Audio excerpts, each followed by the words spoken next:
아버지 사랑 내가 가끔가다 신앙생활 하는 사람들과 대화를 하다 보면은 어떤 분은 자기가 오래 믿은 경력을 자랑하는 분들이 있어요. 예를 들면 나는 한 30년 이상 되었다. 어떤 사람은 나는 모태신앙이다. 그렇게 얘기를 해요. 한 번은 내가 모태신앙이라고 어떤 분이 자랑을 하는데 그 앞에 있는 분이 그렇게 얘기를 하더라고요. 모태신앙이 뭘 말하는 줄 아냐? 못해신앙이다. 그렇게 얘기를 하더라고요. 근데 여러분, 신앙의 그 오래 다닌 경력을 자랑할 것이 못 되는 것이 오래 다닌다고 그 사람이 신앙생활 잘하는 게 아니거든요. 오래 다녀도 그냥 형식적으로 어떤 그 정말 거듭나거나 중생하지 못하고 몸만 왔다 갔다 하는 그런 신앙생활 하는 사람들 참 많습니다. 그래서 오늘 본문에서는 그런 분들을 가리켜서 그렇게 오래 다녔는데도 아직도 신앙생활의 초보를 벗어나지 못하고 있다. 그렇게 이야기를 하고 있는 거예요.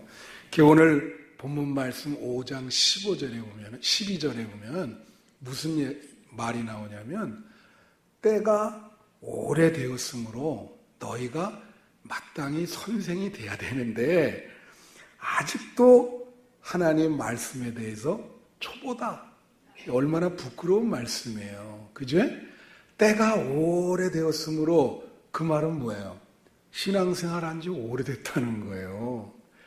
그렇게 오래됐는데 마땅히 지금은 이제는 선생이 돼서 많은 사람들에게 복음을 가르쳐야 되는데 아직도 그냥 초보가 돼가지고 전혀 신앙생활을 못하고 성숙되지 못하니 어떻게 하면 좋겠느냐. 그렇게 한탄하는 내용이죠.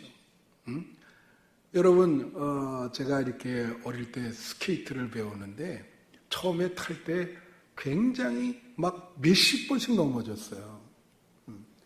그렇지만 오랫동안 이렇게 훈련해서 잘 탈 수 있게 됐는데 그러나 거기서 같이 이렇게 스케이트 탄 분들 중에는 계속 오래 스케이트를 타는데도 아직도 넘어지고 안 되는 분들이 있단 말이죠.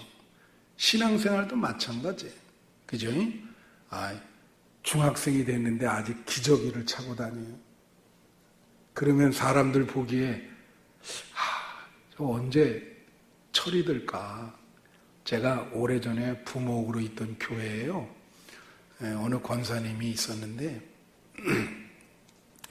그 아들이 거의 50대가 다 됐는데도 제정신 못 차리고 매일 술 먹고 와가지고 그 여자 권사님한테 술값 달라 그러고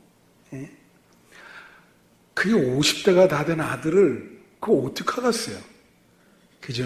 매일매일 그렇게 살아요. 그러니까 그 엄마가 매일 새벽 기도 나와서 기도하면서 그 아들을 위해서 눈물을 흘리며 그 매일 기도하는 것을 볼 수 있습니다. 50대가 다 됐지만 아직도 철이 없는 거죠. 우리 신앙생활도 오래 다녔지만 그렇게 성숙하지 못하고 하나님의 그 내세의 능력을 맛보지 못하고 그저 그냥 세속에 찌들어서 왔다 갔다 하는 사람들이 얼마나 많은지 모릅니다. 여러분, 연세대학에 전우택 교수라고 있습니다. 이러면 의사인데 이분은 그 정신과 의사이기 때문에 이제 심리학에 대해서 많이 아는데 이분이 오래전에 빛과 소금이라는 잡지에 우리 청소년들이 철이 없잖아요. 근데 청소년들이 철이 있다. 우리가 그러잖아요. 쟤 요즘 철이 났다고. 그런 말 쓰죠. 그러니까 철이 났다고 하는 기준이 이 심리학적으로 세 가지가 기준이 이렇게 부합이 되면은 철이 났다 그러는 거래요. 근데 저는 목사이기 때문에 여기다가 하나를 더 첨가해서 네 가지를 말씀드리고 싶습니다. 근데 여러분 자녀들이 철이 났는지 한번 보세요. 첫째는 뭐냐면 철이 났다고 할 때 이제 그 자신이 한 일에 대해서 스스로 책임을 지고 자기를 이제 좀 이렇게 조절할 줄 알 때 철들었다 그렇게 얘기해요. 그래서 예를 들면은 이제 컴퓨터 게임에 많이 이렇게 빠져 있다가 어떤 생각을 하냐면 내가 이제 그 미래를 준비해야 되는데 공부를 좀 해야 되겠다. 그래서 게임하는 시간을 좀 줄이고 자기 스스로 공부를 하면서 자기를 조절을 하고 자기 행동에 대해서 책임을 지게 됩니다. 그러면 이제 좀 애가 철이 나기 시작하는구나 그렇게 이야기를 한대요. 여러분 신앙생활도 마찬가지예요. 신앙생활도 철이 나면은 책임을 지기 시작합니다. 전가하지 않고. 그죠? 여러분 교회도 우리가 여러분 우리 성도들 다니지만 우리 교회 성도들이 주인의식이 있어야 되거든요. 그죠? 이것은 내 교회다. 그 주인의식은 언제 생겨요? 우리가 교회의 모든 것들에 대해서 방관하지 아니하고 자기도 희생을 하면서 같이 책임을 지기 시작하면 철이 든 거죠. 저 사람은 그래도 교회를 위해서 저렇게 희생을 하고 책임을 질 줄 아는구나. 그래서 신앙생활도 마찬가지인 거예요. 늘 미성숙한 사람은 하나님께 요구만 해. 계속 달라고만 하지. 그죠? 자기가 그 신앙생활에 대해서 책임을 지고 그 하나님께 갚는 것을 못한단 말이에요. 그러면 안 된다. 또 두 번째로 그 전우택 교수가 얘기한 게 뭐냐면 청소년들이 철이 들었을 때 어떤 현상이 나냐. 그러니까 자기 중심적으로 살다가 애가 이제 갑자기 타인을 배려하기 시작하는 거예요. 얘가. 그러면서 맨날 그 부모한테 달라고만 이렇게 했는데 어떤 상황에서든지 이제 보면 부모님 너무 힘든 것 같습니다. 또 뭐 이렇게 그런 생각도 하게 되고 그리고 배려도 이렇게 해주고 다른 사람에 대해서도 의견을 존중할 줄 알고 그러면 우리 애가 이게 철이 들었네. 그런 생각 갖는 거죠. 그게 철이 드는 거예요. 자기 중심적인 삶을 살다가 남을 배려하기 시작한단 말이에요. 그래서 신앙생활도 뭐죠? 기독교를 제대로 믿으면 이웃을 사랑하라 그러잖아요. 이웃을 사랑하라. 기독교를 제대로 믿으면. 기독교를 믿는데 철이 안 났어요. 그럼 아까도 얘기했지만 맨날 달라기만 해. 자기 그냥 그 하나님한테 받는 것만 생각하지 이웃을 배려하거나 사랑할 줄 모른단 말이죠. 그래서 철이 들 때는 자기 중심성에서 이웃을 배려하기 시작한다. 여러분 자녀가 그렇다면 철이 들기 시작한 거예요. 또 전우택 교수가 얘기한 것 중에 세 번째는 뭐냐면 부모님에 대해서도 다른 태도를 갖기 시작한다는 거죠. 철이 들면. 쉽게 말하면 옛날에는 부모가 이렇게 하는 거에 대해서 마땅하다 그렇게 생각하지만 철이 들면 감사할 줄 안다는 거예요. 아이고 부모님이 우리들을 위해서 이렇게 희생하시는구나. 그런 생각 드는 거죠. 그럼 철이 드는 거예요. 제가 이 세 가지에다가 하나를 더 첨가하면 저는 목사이기 때문에 하나님에 대해서도 생각을 하게 된단 말이에요. 중고등학교 지나면서 이 만물을 창조하시고 이거 하나님이 안 계시면 이런 일이 어떻게 일어나겠냐. 그런 생각을 애가 하기 시작해요. 하나님의 이 창조에서도 생각하게 되고 그리고 이제 하나님이 살아계신 거에 대해서 점점 의식을 하게 된다고요. 그리고 하나님에 대해서도 감사하게 돼. 하나님이 아니었으면 우리 가정도 그렇고 내가 이렇게 잘 공부할 수 있겠는가? 그렇게 되면 철이 아주 굉장히 많이 든 거죠. 예? 근데 여러분, 오늘 지금 말씀드릴 것은 하나님도 우리가 신앙적으로 철들기를 원하는 거예요. 오랫동안 신앙생활 하는데 여러분 언제까지 아기와 같은 신앙생활을 하겠습니까? 오늘 말씀에 그러지 않아요. 언제까지 젖을 먹겠는가? 단단한 음식을 먹어야 되는데 언제까지 젖을 먹고 보채고 울기만 하겠는가? 하나님은 여러분이 건강한 신앙으로 성숙하게 자라기를 원하세요. 그렇게 안 되면은 하나님은 참 마음이 아프시죠. 제가 언제 한번 우리 아버님이요, 고등학교 수학 교사였어요. 수학 교사였는데 42년을 수학 선생 하셨습니다. 그러니까 굉장히 엄격하신 분이었어요. 다정하게 이렇게 말을 하기가 딱 거기에 앉아만 계셔도 이분은 그냥 선생님이에요. 그냥 뭐 딱 얼마나 엄격한지 말 한번 붙이기가 별명이 호랑이 선생님이셨다는데 나랑은 정반대의 분위기로 생각하면 됩니다. 나는 좀 사람이 좀 들떠러 보이기도 하고 뭔가가 좀 어리숙해 보이면서 이게 구멍이 많아 보이고 이것저것 비집고 들어갈 수 있는데 우리 아버님은 그런 아버님이 아니었어요. 얼마나 강하시고 엄격한 분인지. 그런데 나는 우리 아버님이 우는 모습을 한 번도 본 적이 없어요. 너무나 강하신 분이기 때문에. 근데 내가 딱 평생에 한 번 고등학교 때 본 일이 있습니다. 그게 언제냐면 우리 형제자매가 8명이거든요. 8명인데 다 형제자매가 다 올바르게 자랄 수는 없잖아요. 그죠? 사고 친 놈이 있죠. 그래서 형님 중에 하나가 좀 곁길로 갔는데 그날 이제 제가 화장실 가느라고 밤에 새벽 2시에 딱 떠서 나오는데 우리 아버님이 그 거실에 소파에 있어요.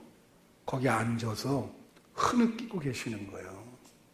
야, 그래서 그 아들을 향한 그 아들이 잘못됐을 때의 그 부모의 이 마음을 제가 이해했습니다. 그 흐느끼시면서 그렇게 하는데 그 어린이 강한 분인데 그 자식 그거에 대해서 너무 약한 거죠. 그래서 너무 그 자식 때문에 그렇게 애쓰시는 그 모습이 지금도 선한데 제가 왜 이 얘기를 하냐. 하나님도 여러분이 잘못되면은 이렇게 가슴이 아프신 거예요. 믿습니까? 하나님은 여러분이 주 안에서 행복하게 사시기를 원합니다. 그리고 건강한 신앙으로 잘 이렇게 자라기를 원하세요. 식물도 그렇잖아요. 이게 자라다가 이게 막 죽고 말라 비틀어지고 그러면 이게 그 키우는 사람 마음이 어떻겠어요? 하나님의 마음이 바로 그런 거죠. 자, 우리가 이렇게 자꾸 건강한 신앙으로 자라나지 못하는 건 왜 그러냐? 그건 아직도 우리 마음속에 세속적인 영향이 참 강해서 그러고 또 하나님 마음을 이해하지 못할 때가 많아요.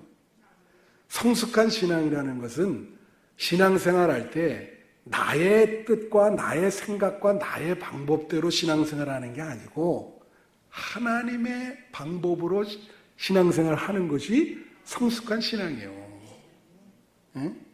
예를 들면 이겁니다. 여러분, 부모가 말해요. 자식에게 원하는 거, 지금 만약에 애가 학생이다. 그럼 공부 열심히 하는 걸 원하죠. 나머지는 다 부모 책임지겠다. 너 열심히만 하라. 근데 이놈이 그 부모의 마음을 모르고 갑자기 공부는 안 하고 가출해서 돈을 뭐 몇백만 원을 벌어서 와서 줬어요. 내가 아버지 기쁘게 하기 위해서 이렇게 왔다. 이 말도 안 돼. 아니, 부모 마음을 그렇게 이해를 못해. 그래서 아버지가 하는 말이, 야, 내가 누가 너보고 돈 벌라 그랬냐? 이거 돈 벌어와도 난 기쁘지 않아. 넌 그냥 공부만 하라는데 왜 그러냐고. 우리가 신앙생활 이렇게 할 때가 많거든요. 하나님이 여러분에게 진짜 원하는 게 뭘까요? 예? 여러분. 하나님이 여러분은 어떻게, 예? 여러분을 하나님께 어떻게 접근하셔야 될까? 제가 말씀드렸죠. 여러분이 주 안에서 행복하게 사시면 돼요. 행복하게 주 안에서. 그러면 하나님이 그거 바라보는 기쁨이 있어요. 근데 신앙생활 하면서도 그렇게 살질 못해. 자꾸 잘못된 길로 가고, 그죠? 그렇게 하면 하나님 마음이 아프죠. 여러분, 출애굽기에 보면 모세가 하나님을 만나는 장면이 나와요. 이 모세가 40년 동안 광야 생활, 지루한 생활을 하다가 우연히 가다가 떨기나무에 불이 붙었는데 이 불만 있는데 나무가 타질 않아요. 여러분들이 만약에 그런 모습을 보면 어떻게 할까요? 그래서 출애굽기 여기 3장 3절에 보면은 뭐라고 나오냐면 가까이 갑니다. 이게 어찌하여 타지 아니하는고? 근데 그 히브리어 원어에 보면 뭐라고 하냐면 내가 이 타지 않는 광경을 좀 조사해 보겠다. 원어는 그거예요. 근데 번역을 그렇게 했어요. 그러니까 조사해 보겠다는 건 뭐예요? 왜 그런지 인간적인 방법으로 탐색하겠다는 거죠. 그것은 하나님의 능력으로 일어나는 거룩한 현상인데 자꾸 가서 세속적인 마음으로 탐색하려고 그러니까 하나님이 뭐라 그러냐면 가까이 오지 마라. 경계선을 넘지 마. 신을 벗어. 여기는 너같이 세속적인 사람들이 들어오는 데가 아니다. 신을 벗으라는 건 뭐예요? 다 내려놓으라는 거지. 세상의 모든 욕구도 내려놓고 근심 걱정도 내려놓고 그리고 나를 만나라. 교회 올 때는 그렇게 하셔야 되는 거예요. 여기는 거룩한 곳입니다. 하나님의 영이 여기에 운행하세요. 내려놓고 여기서 와서 하나님을 만날 때 여러분의 신앙이 성숙하게 되는 거예요. 아직도 세속에 찌들고 있다면, 그러니까 모세가 갖고 있던 호기심이 바로 그런 거거든요. 그러니까 다 여러분 탕자가 아버지한테 돈을 타고 가가지고 세상 경험 다 하다가 비로소 하나님을 이해하게 된 게 어떻게 해요? 쫄딱 망해가지고 다 포기할 때 그때 아버지의 마음을 이해할 수 있었어요. 그래서 이제는 아버지에게 가가지고 머슴으로라도 살겠다. 예? 그죠? 여러분 이 거룩한 장소에 어떤 마음으로 오세요, 여러분? 예? 어떤 마음으로 오십니까? 이곳에 올 때는 거룩한 마음을 가지셔야 돼. 믿습니까? 예. 그게 하나님이 바라시는 거예요. 그런데 5장 13절과 14절을 보면 더 설명을 하고 있습니다. 여기 보시면 뭐라고 말하냐면 젖을 먹는 자마다 어린아이니 의의 말씀을 경험하지 못한 자요. 단단한 음식은 장성한 자의 것이니 그들은 지각을 사용함으로 연단을 받아 선악을 분별하는 자들이니라. 참 중요한, 이게 이제 결론 부분입니다. 거의 다 왔어요. 잘 들으세요. 여기 이렇게 나와요. 젖을 먹는단 말이에요. 오래됐는데 밥을 먹어야 되죠. 젖을 먹고 있어. 근데 특징이 뭐냐면 말씀을 경험하지 못했다는 거예요. 다 같이 말씀을 경험하지 못했다. 무슨 말이에요? 예? 되게 중요해요. 이게 다음 구절과도 연관이 있어요. 예? 자, 초보일 때는 교회 나오지만 음식이 뭐냐면 세상적인 만족이었어요. 교회 다니면서도 그들이 먹는 음식은 자기의 욕구를 만족시켜주는 것이 세상적인 음식이야. 젖이에요, 그건 젖. 예. 그러다가 이제 초보가 아니고 성숙한 어른이 되면 말씀을 먹고 살아야 돼요. 믿습니까? 하나님의 말씀이 여러분에게 강물처럼 흘러 들어가고 여러분은 그 말씀을 가슴에 담아서 일상생활의 어떤 사건이나 경험을 할 때에 그 말씀이 작용을 해야 되는 거예요. 그래서 살아있는 말씀이 될 때에 그런 사람을 가리켜서 성숙한 신앙을 갖고 있다. 그렇게 얘기를 하는 거죠. 예? 그런데 이게 안 되는 거예요. 말씀에 대한 경험이 있어야지. 전혀 무슨 경험이 없어요. 제가 지난번에 얘기했는데 우리 교회 이혜영 권사님이 우리 도서관에서 빌려갔는데 여러분 도서관에서 책 좀 보세요. 영적인 독서. 그때 한번 제가 얘기했죠. 성경은 경영학 교과서입니다. 잭 하트만이라는 사람이 쓴 거예요. 이 사람이 큰 회사를 하다가 한 번에 망했고 지금 있던 자산의 10배가 넘는 거에 빚을 지게 됐어요. 매일 이 빚쟁이들이 몰려오죠. 그가 어느 날 고민을 하고 있으니까 친구가 찾아왔습니다. 그러면서 충고하기를 뭐라 했냐면 너 교회 생활 그렇게 하기 오래됐는데 왜 이걸 믿음으로 극복을 못하냐. 그러면서 하는 말이 성경 말씀에 다 해답이 있어. 그러니까 지금부터 아예 작정을 하고 기도하면서 성경 한 권을 읽어보라고 그래 충고를 해준 거예요. 이 양반이 그 성경을 읽으면서 야 정말 여기 해답이 있구나. 이 지금 쫄딱 망해 있는데 여기서 벗어날 수 있는 방법을 이 말씀이 가르쳐 주는 거야. 제일 먼저 무슨 말씀을 줬냐 이분한테. 여러분 빌립보서 4장 13절이 뭐예요? 내게 능력 주시는 자 안에서 나는 모든 것을 할 수 있느니라.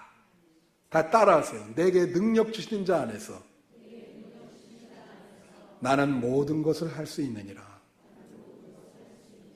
자기가 보기에는요, 이 상황에서 탈출하는 것은 불가능해 보여요. 그렇죠.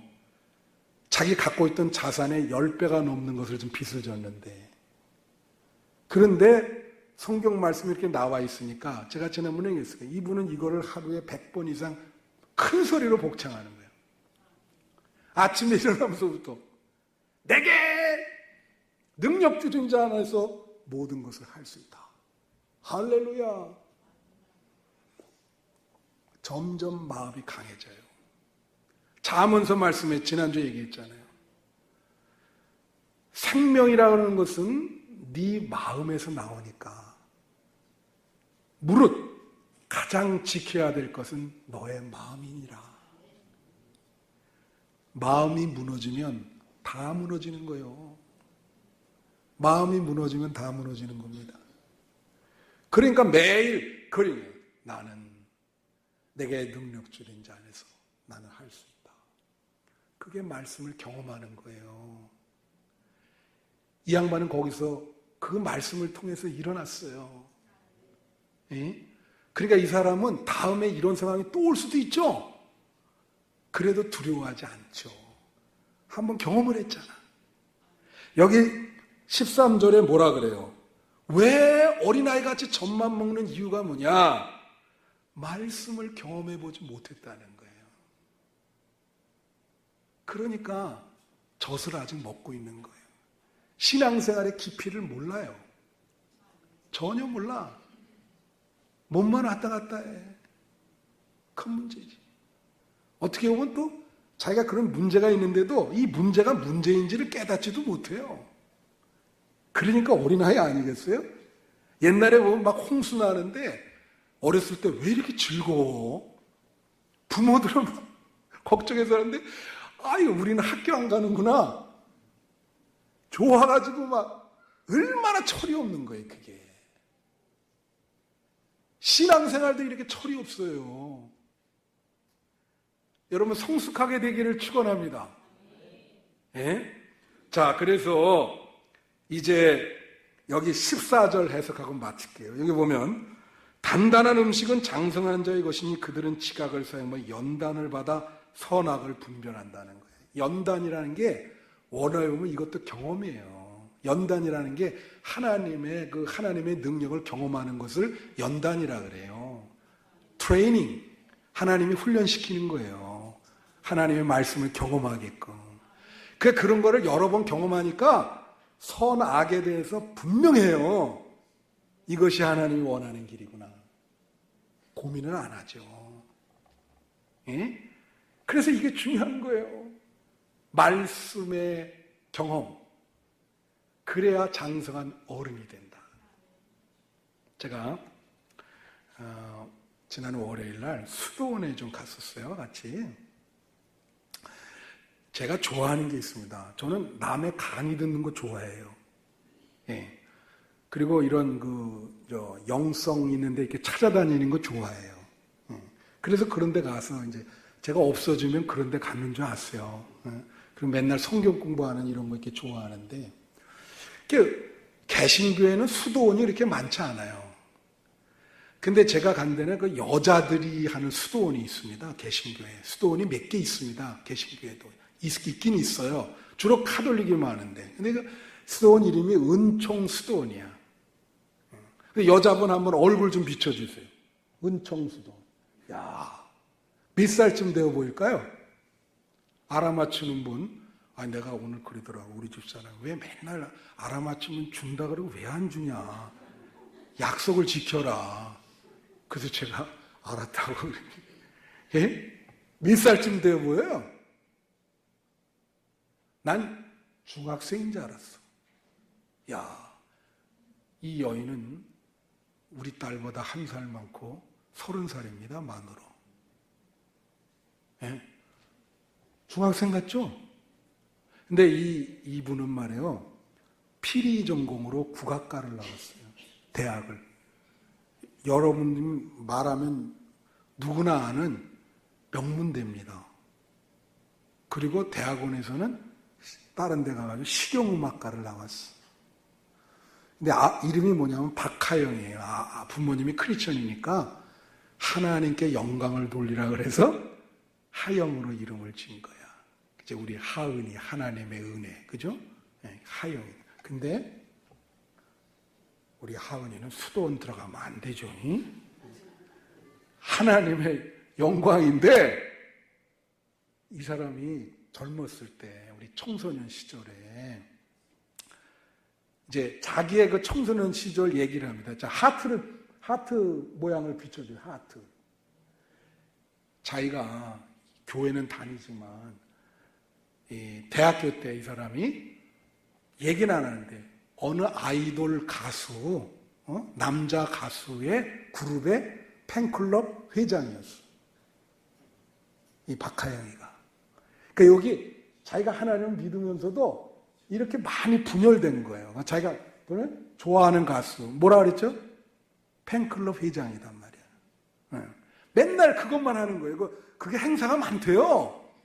다 모이라 그래가지고 막 그거 신경 쓰느라고, 그죠? 그 다음에 드라마가 그렇게 좋았대. 그 드라마를 밤 12시까지 안 보면 잠을 못 자.